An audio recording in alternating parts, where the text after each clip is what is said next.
Hey guys, welcome to Unmarked, the FP Wellman on Friday night, live right here on the Midas Touch Network. I'm thrilled to be with you. You can catch me in the comments. I'm looking forward to talking to you guys here on a Friday night. Crazy week. And because so much is going on, we've got a supersized show for you this week. First, we're going to talk to my friend John Della Volpe. When I was up in Boston this weekend, I had a chance to sit down with him for an extensive conversation about a lot of things going on, including the recent New York election primary. And then an exclusivity became available for me with Mayor Karen Bass of Los Angeles. So stick around till the end. We got so much to talk about. But let's start off with this, what happened just recently. And that's, of course, is the New York City primary, where Democratic candidate Zohran Mamdani won and shocked the establishment. And here's some of the reaction. This is Bloomberg's Sirius XM show. Look at the results last night. That's like, to my mind, like the really striking part is that how broad that coalition was, et cetera. Because we know that there are parts of the city that have trended that way for a while. Obviously, AOC's victory in 2022 or sorry, 2018, that was a stunner, but that was niche. This was the entire city, right? This was kind of everyone across, huge swaths, much bigger numbers. He did well in sort of the, white educated areas, but also he did well in more non-white areas that had trended more towards Trump in the most recent election. So he clearly did a really good job of sort of overcoming the fact that many people would say he has pretty radical politics. And it's like, well, actually, he can sort of like talk very fluently about policy. He comes off as a very thoughtful guy. And he really, I think, ended up like disarming a lot of the critics. Yeah, he's also ticked off a lot of billionaires. And there's a great story that's among the most read on the Bloomberg that talks about Wall Street decrying the hot come this summer after his surprising win last night. So you had Dan Loeb, hedge fund billionaire. It's officially a hot come summer. And It's sort of corny, but you don't know. there's a ton of them coming out. If I were running for mayor and the thing's like, oh, he's upset a lot of billionaires, it's like, bring it on, right? Like, seriously, like if you're going to say, oh, he's really ticked off a lot of billionaires, that's like about as good of it. That's one of the probably the best things you can say. Most people are billionaires. So is he? Hot commie summer, according to the billionaires. Yeah, he made the billionaires. I mean, and I show you that clip because just this huge disconnect going on. And it's not just amongst elected officials and party leaders and the media. I mean, did you see how baffled they all seemed there at Bloomberg about how, he's made the billionaires mad? If you go on in that interview, they talk about how many millionaires are saying they're going to leave. This is it. They're leaving New York. They're moving to Florida. They've had enough of this stuff. And of course, the New York guy sings the praise of grace in the New York world, whatever. But it's the disconnect. You heard what he said, that Mamdani's coalition was across the city. It wasn't just immigrants. It wasn't just working class. It was also white educated that make over $100,000 a year. It was a broad coalition. And what ties them together? They're tired.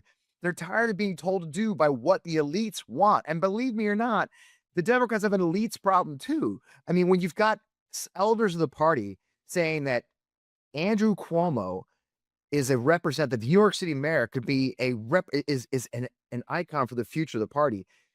Andrew Cuomo is 67 years old, y'all. He's 67. He's a baby boomer, okay? And when you got people who are in their 80s saying he's the future of the party, do you get it? But it gets worse. I mean, and I'll tell you why people are frustrated. Let's talk about the big ugly bill, okay? The big ugly bill is pending right now.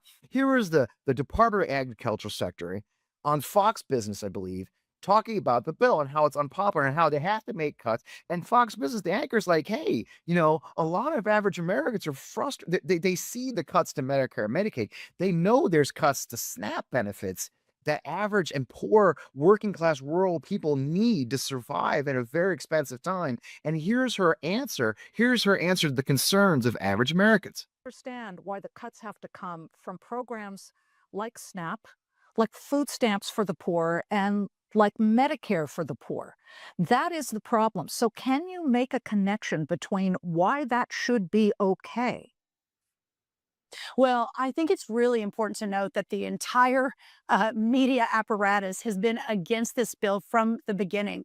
But here's what President Trump was elected to do. And I won't comment on Medicare or Medicaid. That's someone else's lane, but I can comment very specifically to food stamps that at the end of the day, under Joe Biden, the food stamp program, which is the largest by far of any program at the U.S. Department of Agriculture, grew almost 40% under the insane spending of Joe Biden. So most Americans don't have those facts. They're raising their families, they're going to work, they're doing all the things that are great about this country. So that's why we have worked so hard to get that information out. Again, in the food stamp program and across the nutrition programs at USDA, we spend $400 million a day. So to ensure that the right people are receiving the safety net, the food that they need, we have to be able to be more efficient, more effective, and turn these programs around. Otherwise, they're unsustainable. We'll move into bankruptcy and they won't survive. Did you follow that reasoning, that twisted reasoning? We're going to cut it. We're going to cut millions of billions of dollars from these food benefits because we're spending too much. We have to make sure it's efficient and the right people are getting it. Who's the right people who need food assistance? Hungry people. And for what you need to know, why people are mad, the media has been against this bill. No, average people are against this bill. Because did you know that one of the things they hid in there is for SNAP benefits, they're going to change the age of a dependent child for those who need food assistance from 18 and under to 7 and under. So yes, average Americans are pissed off because we see what's happening. The billionaires are getting richer, the millionaires are getting richer, and they're laughing at us. Okay? They're laughing. Right now, Jeff Bezos and this person he's marrying are off in Venice, take on the entire city with billionaires from around the world flying in to take over the city in the most audacious, ridiculous spending money, $58 million wedding. And we've got our own government trying to cut food stamps from children. So is a 7-year-old no longer dependent? Are they supposed to get a fucking job? So if you want to know why Mamdani may have won his New York City primary, maybe we should start there. That maybe there's a lot of Americans who don't feel like they're being seen. There's a lot of Americans seeing what they are seeing, which is ICE agents of the government flooding out their vehicles and scooping people off the streets, many of them hardworking. You saw the video last week of the gardener who was chased down and beaten, who's been here for 40 years. 3 of his sons are United States Marines, but the masked ICE agents, he's just another arrest to meet their quota. That's what Americans are getting mad about. And of course, the great news is, as always, I have a show to talk about all those things. This is an extra long show. I hope you'll stay for the whole thing, starting off with my conversation with John Della Volpe about what he's learning in his vast polling of youth and young men right now. And then, of course, an exclusive one-on-one interview with Mayor Karen Bass, talk about what's happening in Los Angeles and what average Angelinos are facing on a daily basis. It all ties together. This is an amazing show, one of my favorite On Democracies ever. I hope you'll stay. Again, I am Fred Wellman. This is On Democracy FP Wellman, exclusively every Friday night at 7 p.m. Eastern, right in the Mindset Network. Let's get going.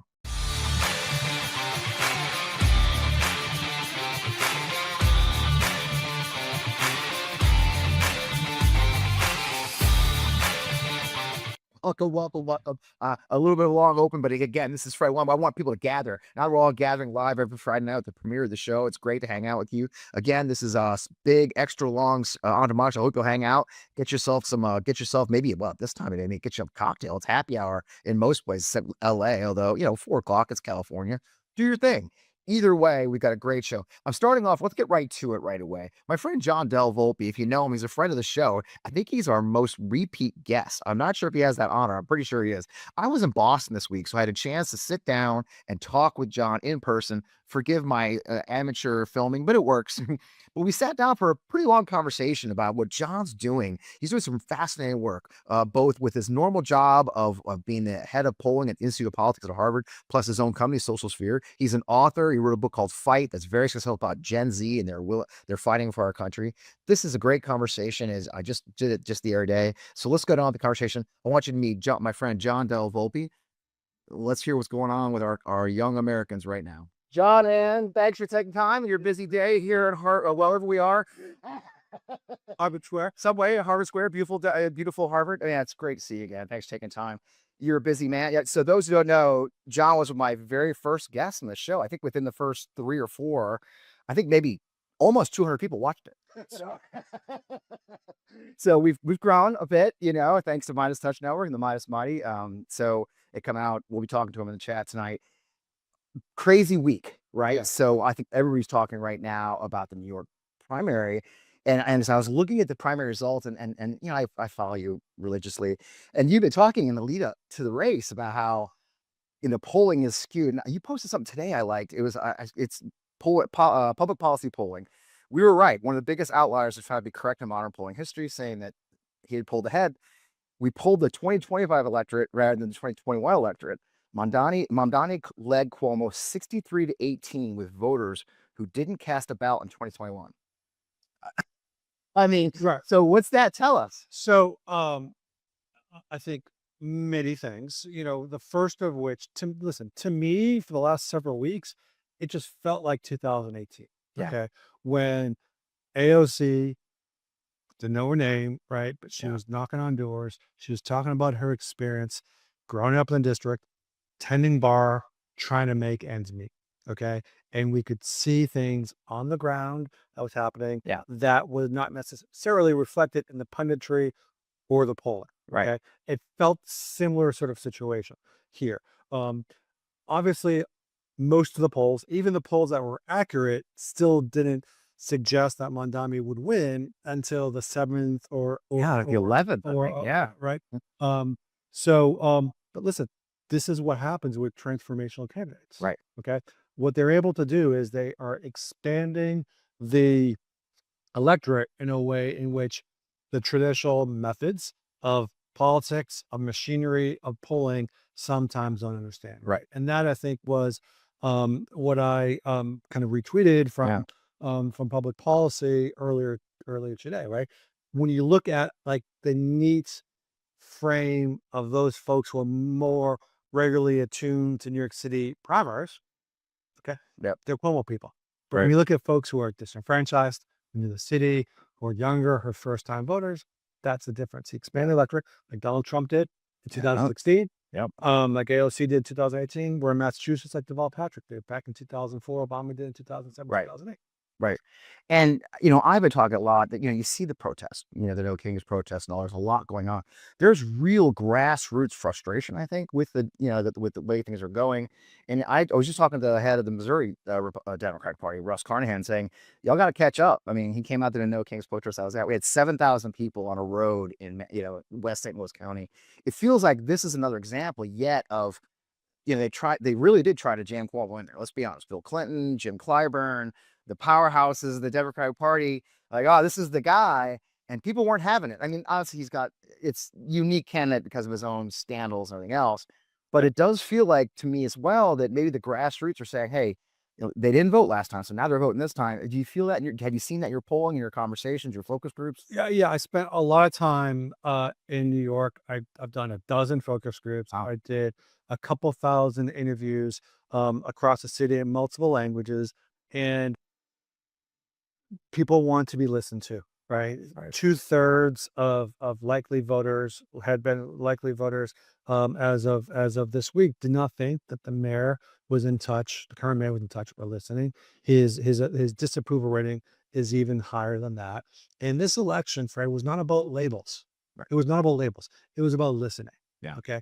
Listening to New Yorkers who only want to survive. Okay. They love their city, but they tell us they're not sure the city loves them back. And they feel like the city is forcing them to have to make that decision that they don't want to make. Okay.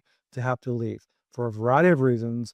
Obviously, so much of it is driven by the cost of living, but this is having real detrimental effects, not just in the health of the city, but in the mental health of the voters who came out in droves, asking for someone new, asking for someone who showed empathy, asking someone who was not part in defending the institutions that so many people believe have failed them. Sounds like a national issue too. I mean, it's, you know, New York's a weird bellwether. Obviously, it's hard to call it a bellwether in a lot of ways, frankly, but it is an off-year election, and people are looking to nationalize it. I know the Republicans are already saying, look, commie socialist, you know. But you're right. It wasn't necessarily, like you said, him being a socialist or being a Muslim. In a lot of ways, he was out in the streets. He was working. He walked end to end of Manhattan in one day. He was energetic. He's young. I think that it feels like we're hearing those same things in the larger national electorate, aren't we? Yeah, and like I think there is a lot. to consider relative just to the election of last year in terms of Yeah. that one of the challenges that Kamala Harris had that she could never really feel comfortable was she felt like she was defending the institution. Right. Okay. But when more voters than not believe institutions have failed them, Right. especially younger people, that's a difficult box. So I do think that lesson, right, has national implications. And again, I think just the idea, and I've been talking about this, as you know, for years, but specifically over the last 6 months, is we need to like leave the analytics playbooks, okay, to the side, right? As a pollster, we need to get back to truly having conversations like this, okay, but with dozens, hundreds, and thousands of voters, if we're going to actually create a politics as reflective of what the people are asking for. Analytics is important. You feed that data into analytics and algorithms, fine, but you can't rely on the same model from the last election, because every handful of years, it's gonna flip out something that you never expected before. 4 years is a long time. And along those lines, you work in Institute of Politics at Harvard. You guys had a forum, not recently, just about a month ago, I think, where you brought in 14 voters from across the country, sat them down in the forum where I spent some quality time in my youth. Well, I actually wasn't that young, but Big career. Early big career. yeah, I was old. But anyway, having said that, that was an interesting conversation. I was reading about it, watched the tape. It was, it was reflective of a larger story. I mean, and the threads, what threads did you pull out of that conversation, and tell everybody what was out there? That was an incredible project. I'm really proud to be part of it. It was just maybe just no more than 3 weeks before that. Our director said he says, I want to bring people here, right? So we identified, more than a dozen people who were broadly represented, of the electorate in some way, right? We had Paris voters and Trump voters and independents, right? And we just had that conversation. But more importantly is before we had that, basically that focus group in front of an audience and streamed, they spent a lot of time together, like touring Harbor, okay? and having lunch in the conference room, and they got to know each other in ways that they're not able to really do in the rest of their lives. And they just had a lot more respect, right, for where the shared values that actually, Republicans and Democrats have, right? They both are so concerned, right, about the cost of living, the cost of housing. Tariffs was a significant issue. And they just took a beat, they stepped back, and they got to hear each other. And this group, actually, they want to continue to do that, right? So they're asking us, can we bring them back and kind of connect us again? Yeah. So it was a wonderful experience. I think we'll continue to do that, hopefully, in the next year.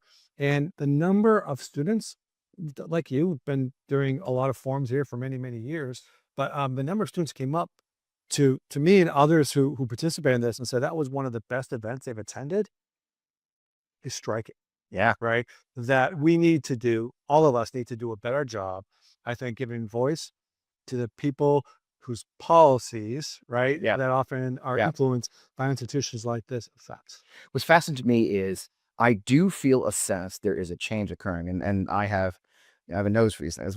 My specialty has always been I can smell what's going on, and I've had some pretty strong-willed MAGA folks come at me recently. One guy actually came on one of my live shows, was like putting my address up, which is great. He's from Missouri, and it was kind of shocking. And I blocked him, and we linked up on the link. He goes, "Dude, you blocked me. What the hell?" I said, "Dude, you put my address online." I said, "I'm looking at your LinkedIn. We served in the 101st Airborne at the same time. We were at the 101st." He goes, "We were." He goes, "Did you hang out at the Dark Horse Pub?" Like every day. So there's about a 90% chance you and I were drinking 10 feet from each other. Right. And we have a lot more in common. And then we started talking. And then the conversation became, I disagree with you on everything, but I really respect how you fight. Like, I'll drag a MAGA person on social media. He'll DM me like, "Oh, you're so wrong, but I love how you're doing that." It's just, we are fine. And I had another gentleman come at me with an email after one of my Substacks and, blah, blah, blah, blah, blah, blah, blah. I said, "Look, dude, I served my country. I can say what I want." He goes, "Oh, I was in Vietnam." "Oh, where were you in Vietnam?" Let's, when we take the boil down, a lot of Americans are hungry for us to stop this ridiculous fighting and start fighting our way back. I don't know if it's a trend or not, but it's something nice to see, you know, and I'm sure you're seeing that yourself. I suppose that, and you got a lot going on. I mean, it was funny. We were getting ready for the interview. I was like, Jesus, John's busy. You always are. As long as I know you've been like this. The big thing you just launched, of course, is the project with the DNC, Speaking to American Men project. Yeah. Tell us a little bit about that. And I love the way you introed it in your, you know, for those who don't know, this was mocked. I mean, it was the butt of a lot of mock. The idea that, oh, Dems need to learn to talk to young men. But you found some interesting stuff right away. Yeah. So a couple of things, right? This is not in any way associated with the DNC. Okay. Okay. Go ahead. This is basically kind of a memo I wrote to myself after the election saying, listen, the electorate is changing. Okay. As much time as I spend studying younger people, I can't necessarily answer the questions that need to be answered. Okay? Right. Joe Biden 4 years ago running against Donald Trump did 12 points better with men than Harris only 4 years later. Okay. And not young men. You said men. Yeah. Overall men. Over but yeah. now I'm going to shit to specifically younger men. Okay. The Democrats did 10 points worse with blacks men. They did 16 points worse with Hispanic men. 6 points worse with Asian American, PI, Pacific Islanders, and 4 points worse with white men, according to the last Catalyst report. Okay. The question is why.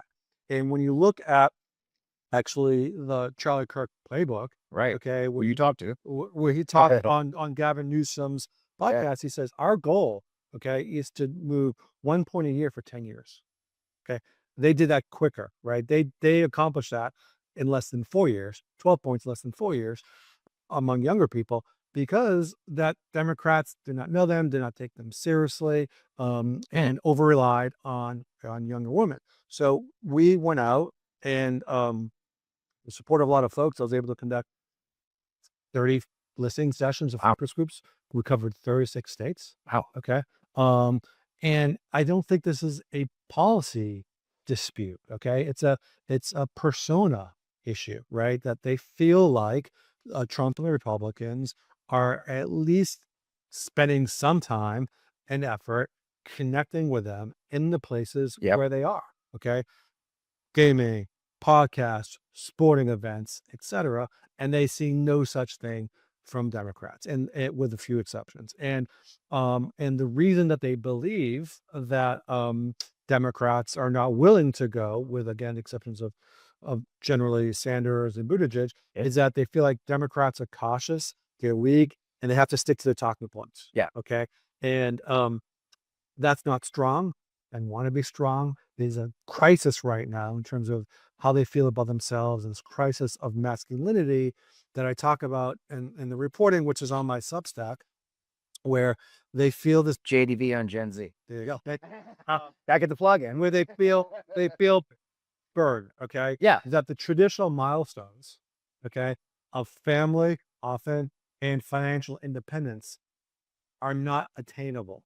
Not in the timeline we were supposed to. Okay. Either. Not a timeline, right? Yeah. So therefore, they're raised to be providers. If you can't provide for yourself, okay, that cuts at who you are and your identity on one hand. Okay. They try to be modern men, on the other hand, try to be more vulnerable.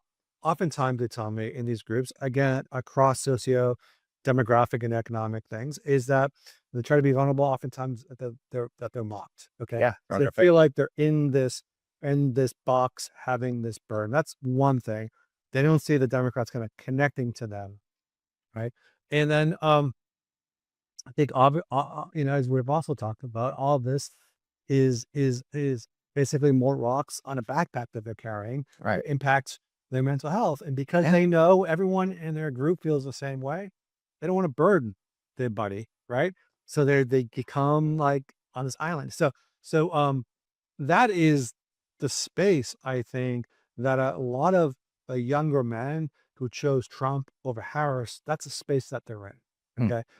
And they just want to be respected and listened to, because again, I don't think there's a difference on policy as much. No. I think it's really much more on the persona, the perception of strength. You know, one thing that's driving me crazy about our Democrat colleagues my Democrat colleagues is, the joke is they bring a policy paper to a gunfight.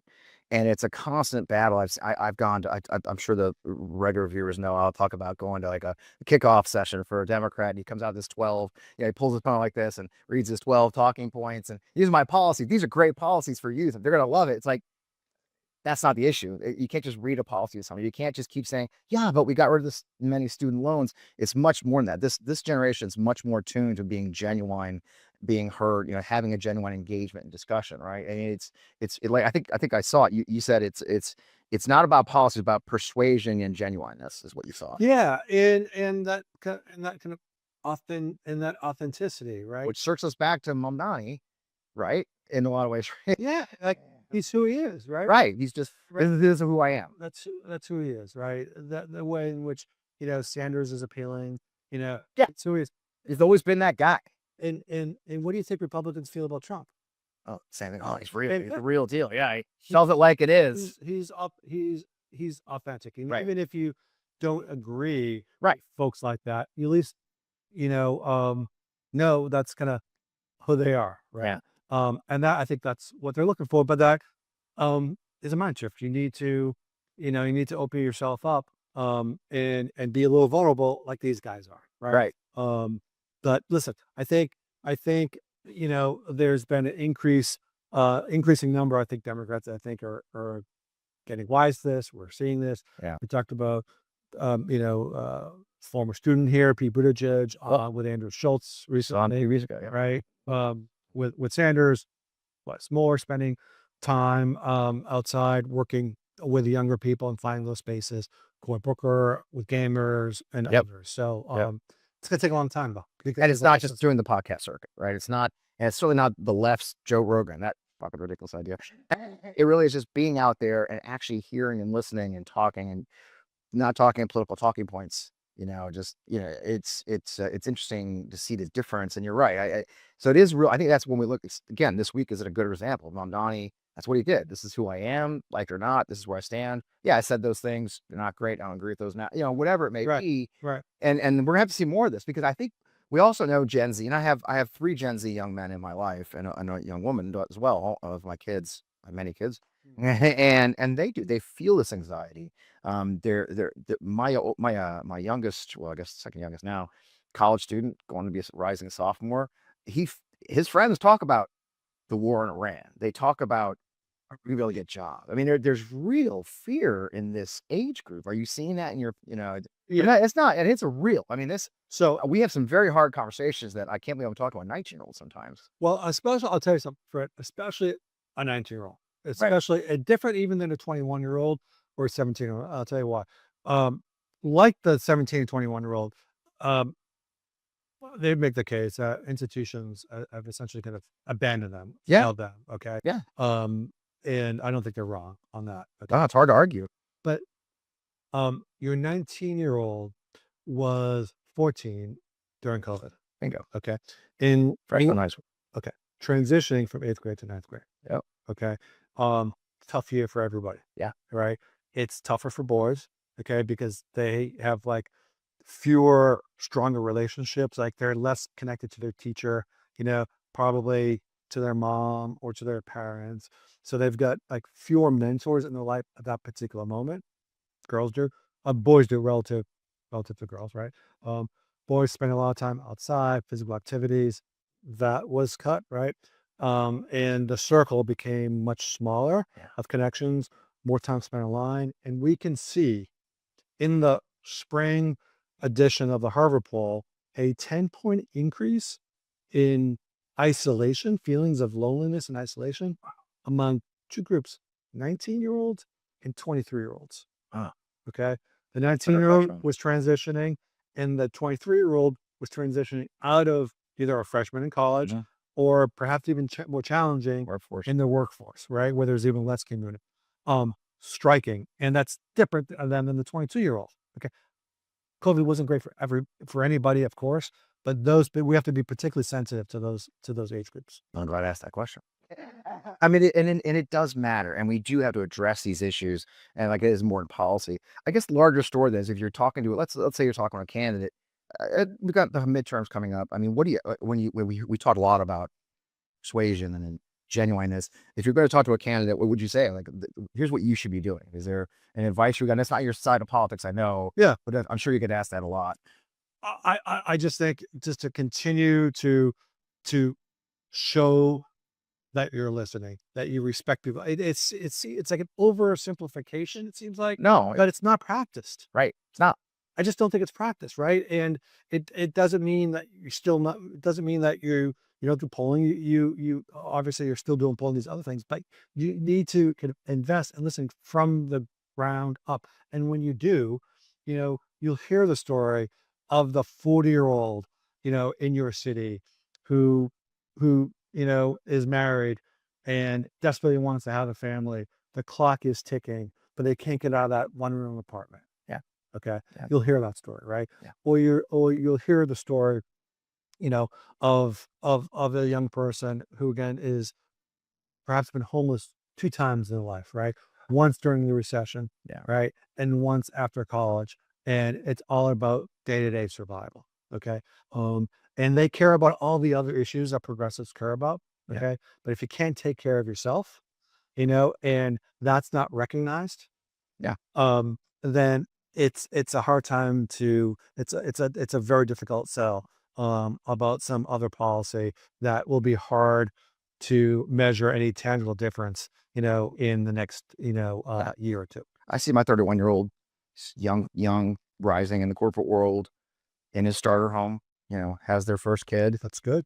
But they're stuck in their starter home now. They've been there for 4 or 5 years. They're looking for that next kid, the next house, and they're trapped. And so it hits each generation, this younger generation, millennials and the Gen Zers, in ways that are very unique, but we did not experience as a 59-year-old male. It's interesting to me.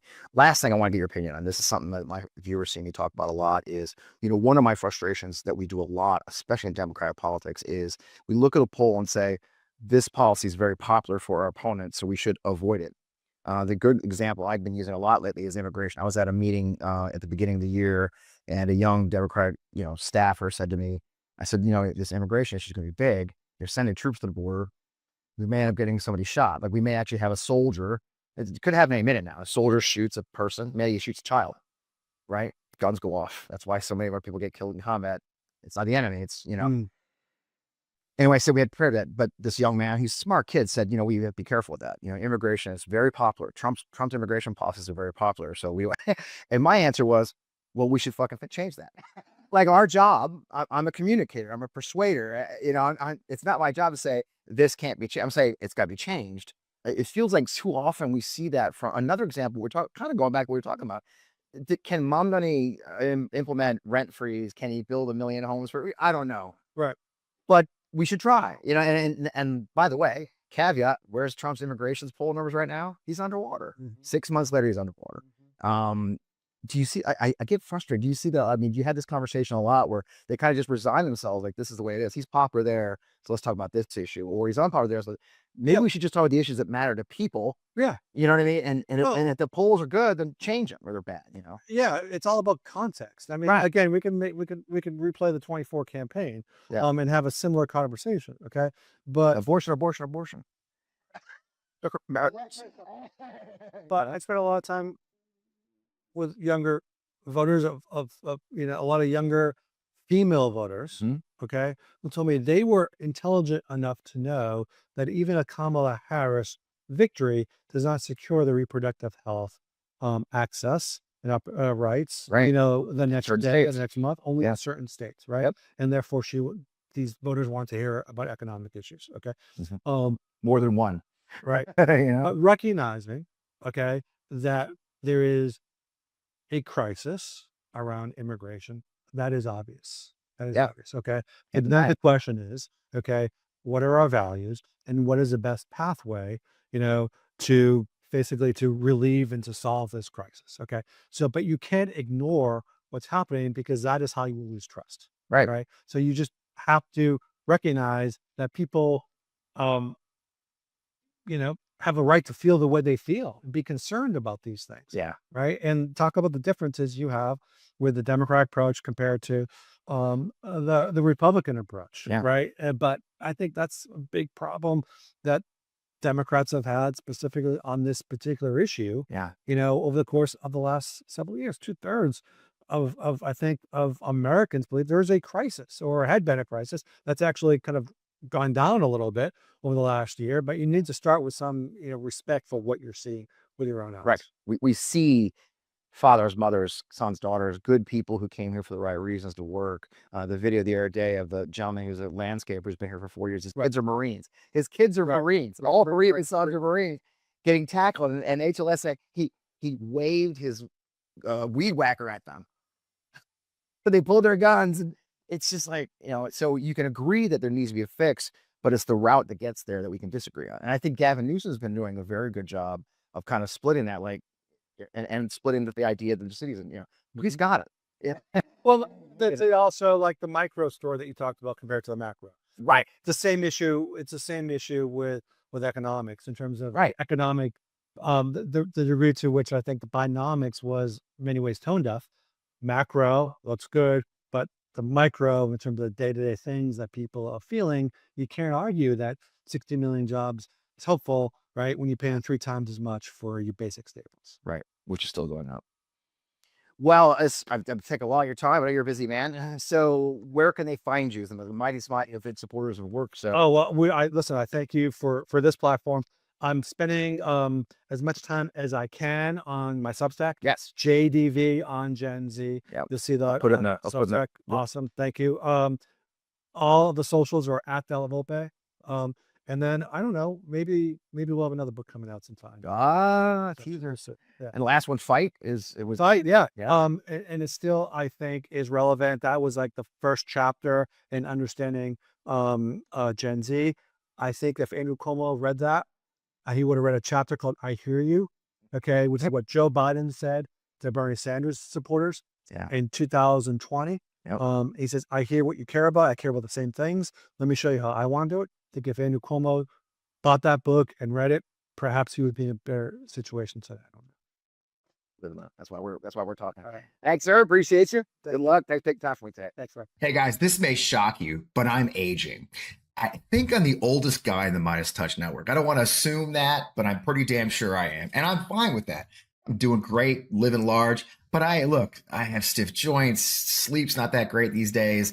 I have real health concerns. Of course, as I've told you guys before, I just had back surgery. I missed a few shows. You guys know that I'm aging, and it's important to me to try and stay young, keep up with everybody, keep in the fight for our democracy. So that's why I try to find every way I can.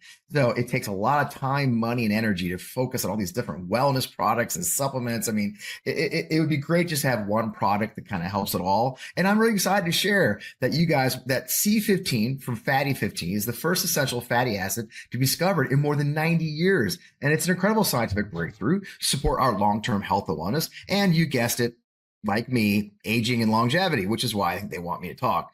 Fatty 15 co-founder Dr. Stephanie Van Watson discovered the benefits of C15 while she was working with the U.S. Navy to continue to improve the health and welfare of aging dolphins, of all things. Over 100 studies show that C15 strengthens our cells. It's a key longevity-enhancing nutrient, which helps to slow biological aging at the cellular level. In fact, when your cells don't have enough C15, they become fragile and you kind of age faster. And when your cells age, that's the whole point. That's the whole point of the aging process. Bodies age too.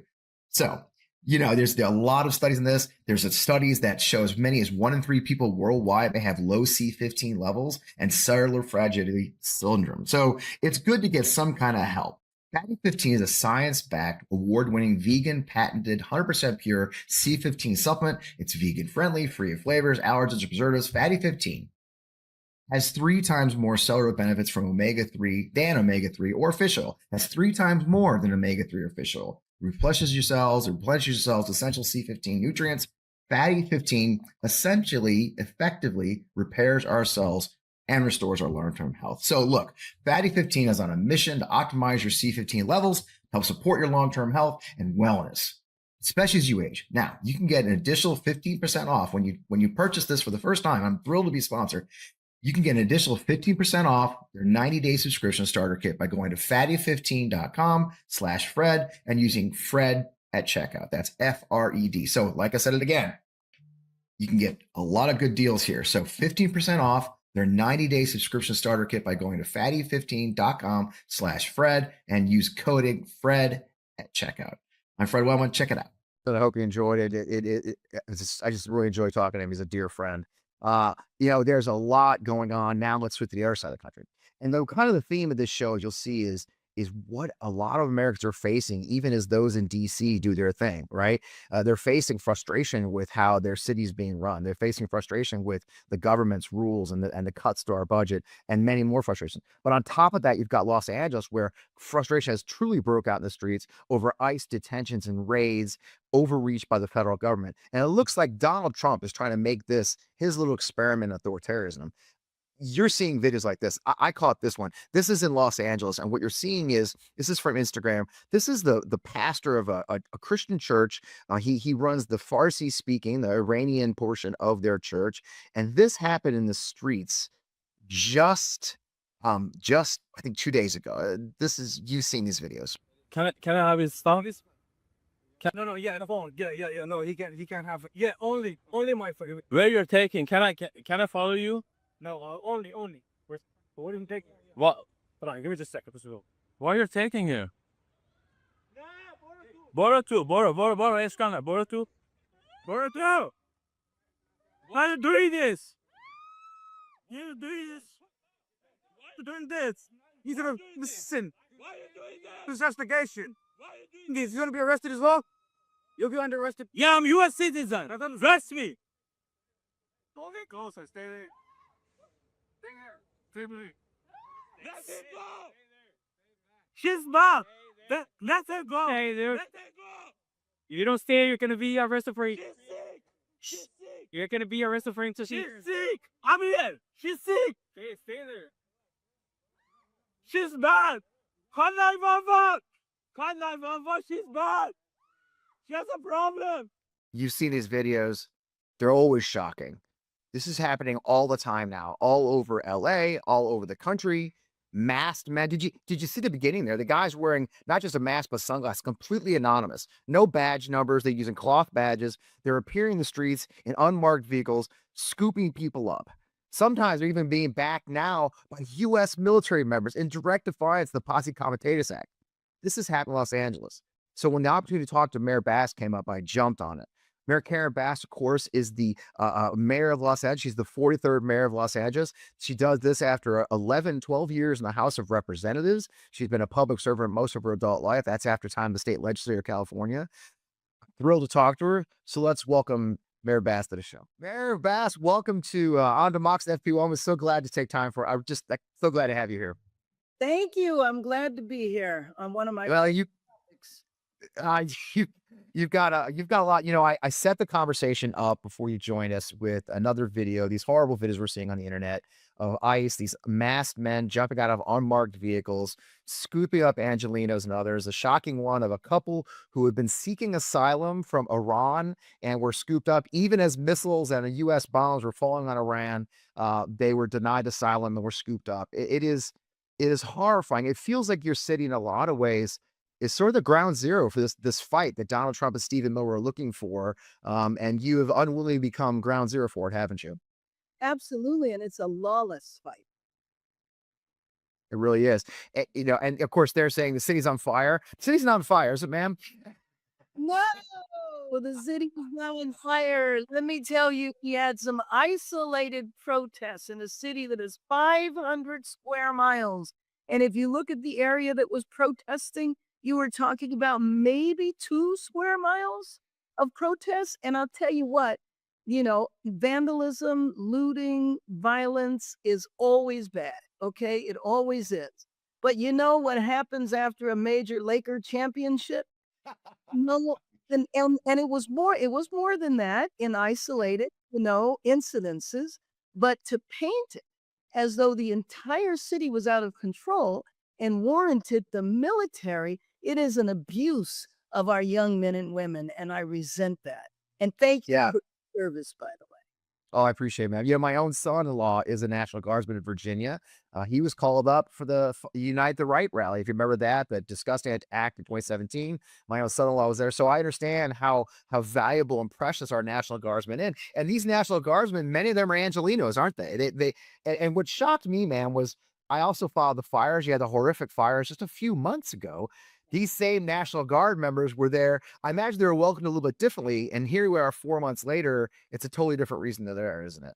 Well, yes, and the thing is that, it is a total abuse of them, but it's an opportunity to educate the public who the National Guard's folks are. So you are talking about people who were pulled away from their families, their jobs, their education, people who've lost their jobs now, didn't finish their semesters, and it's a disruption to their families for a political stunt. But the real test here was, how much will the American public tolerate the federal government seizing power from the state, from a governor who didn't ask for assistance, and a city who did not ask nor need for troops to help quell 2 square miles? And this was written. I mean, we talked about Project 2025. This was in there. The idea of using violence as an excuse to deploy the troops. So do you find yourself talking to other mayors, and of course we talked to Gavin Newsom. I just talked to the governor 2 weeks ago. Have you been talking to other mayors saying, hey, this is what's happening here? Are other mayors paying attention to this? All over the country. Unfortunately, because of what was going on here, I wasn't able to go to the U.S. Conference of Mayors, where there were thousands of mayors, but I did do a Zoom call with over 100 of them before the conference. Everybody is concerned. In our county alone, we have 88 mayors because we have 88 cities in our county. And so I absolutely have been talking to the mayors of those cities, as well, talking about legally what we can do and what we can't do. But this is such uncharted territory. And that's the thing that is so troubling. We're all trying to figure out what to do and how to respond to this.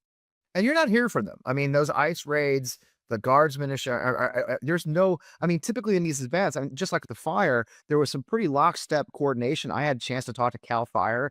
The deputy chief of Cal Fire came on my show to talk about the fires and the coordination between federal and National Guard, state and city. Are you talking to the feds at all, or are they just sort of appearing in your city right now? Well, they are appearing in the city for the most part. We are managing things by rumor. We don't know when and where they're going to strike, nor do we know who they are, because there's so many different forces that are here. The National Guard, what their duty is, their mission is to protect a building where nothing is happening. Okay? That's the federal building. That was the center of a lot of the protests. But that was a couple of weeks ago now. So they're just out in front of a building doing nothing. But in terms of the raids, we have the Border Patrol, we have ICE, and we have masked, unidentified men pulling up in unmarked cars, tinted windows, jumping out of cars with guns and snatching people. And basically everybody is supposed to comply with that. Now we don't have a report of this in LA, but there have been reports in other cities where there literally have been criminals that have been impersonating. If I messed up and you have that look like you got them online, then who's to say that's not somebody that's just kidnapping you? And the other thing we've pointed out for a long time, I've been saying quite a bit, ma'am, is hey, how am I supposed to know these are government agents? Exactly that. These guys aren't wearing badges. I mean, I served in Iraq. Masked men jumping out of unmarked vehicles and snatching people on the street. Generally, how am I not supposed to know those are the gang members that we're supposed to be scared of? I mean, it feels like, and I talked to an expert in law enforcement, a lawyer friend of mine last week, and look, uniforms and badges protect the members of the police too.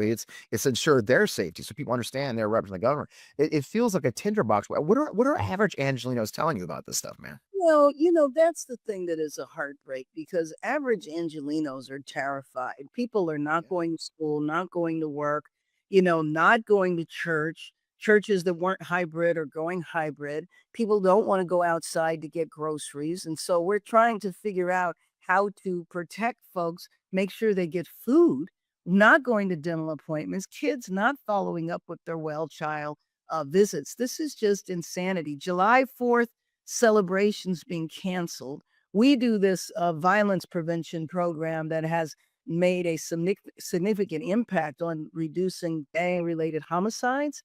And we're contemplating whether we do it this summer because it's based in parks. We don't want to invite families to parks to keep them safe, and then they wind up being subject to ICE rolling up.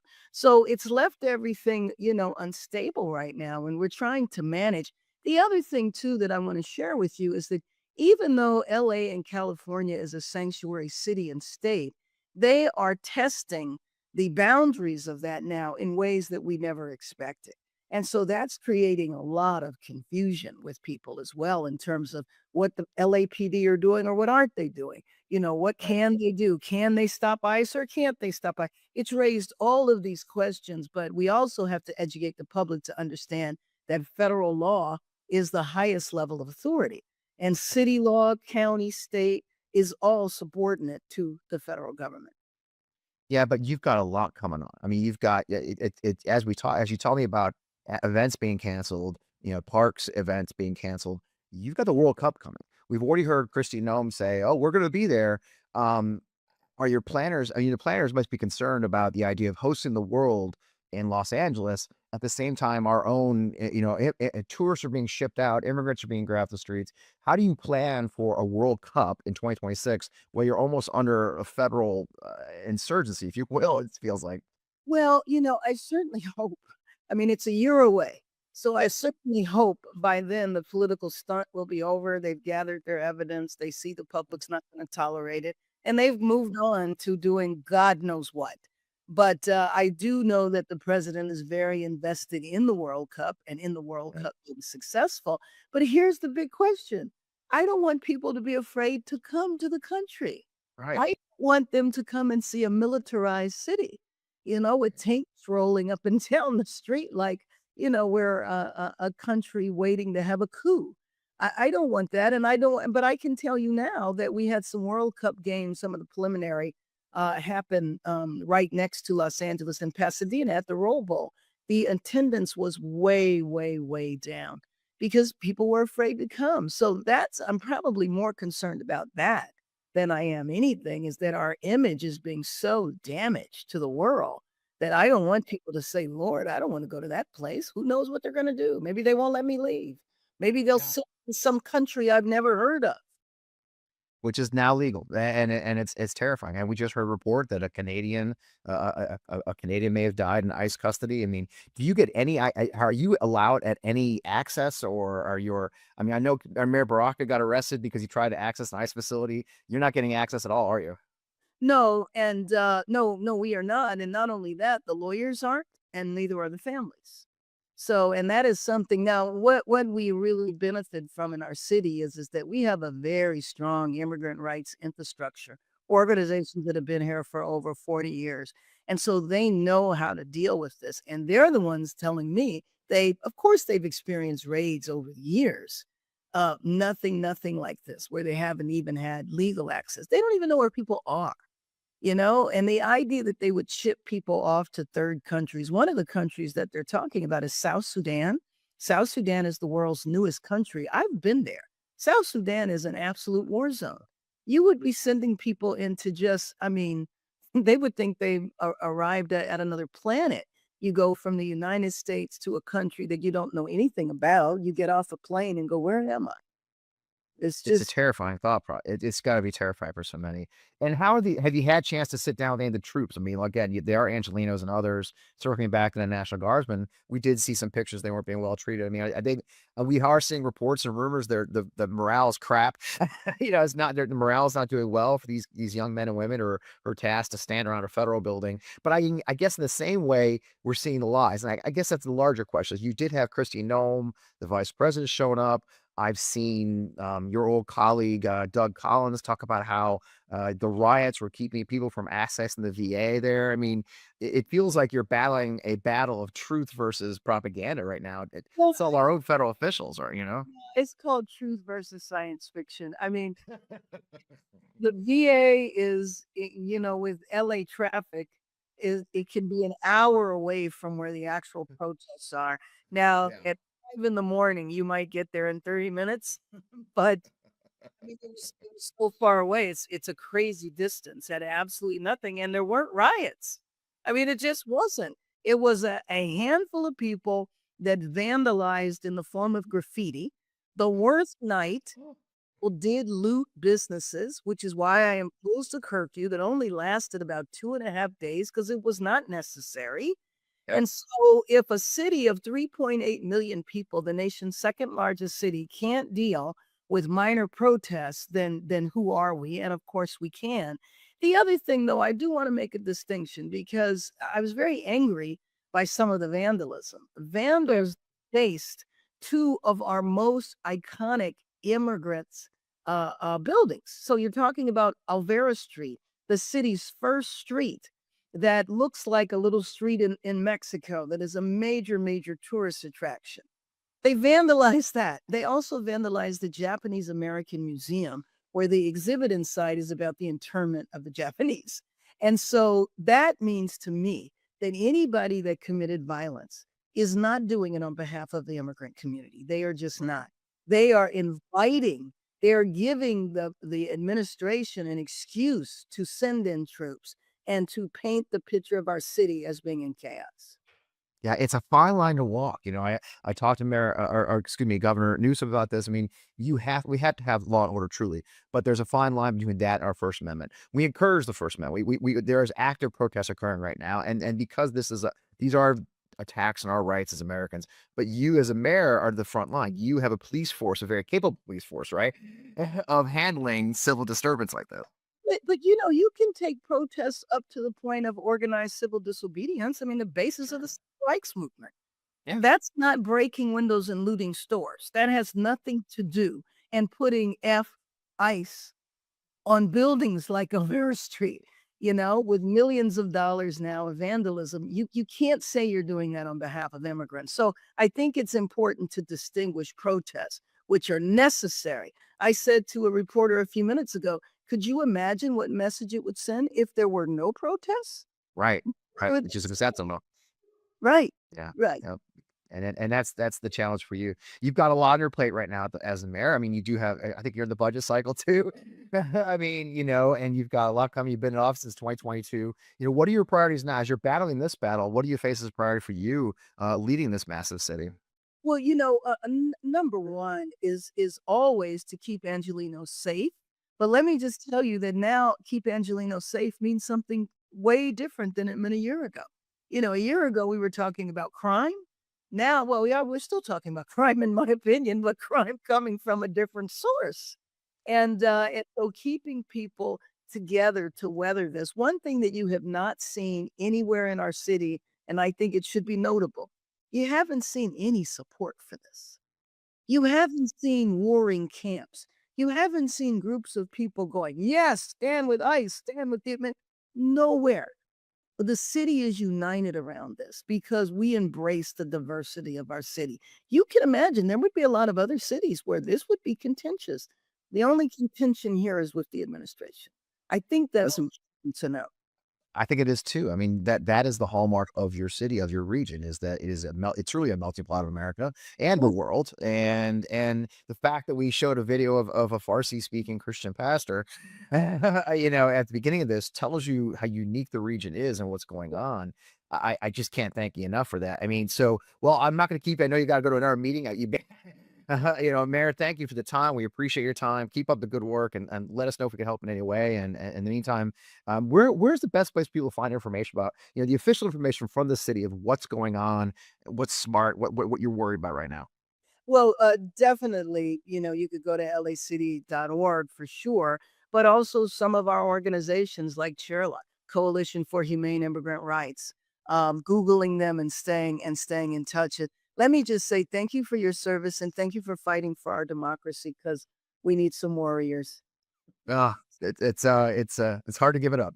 This country's too beautiful and too important. So, man, thank you too. I appreciate you. I'll let you go. Thanks so much, man.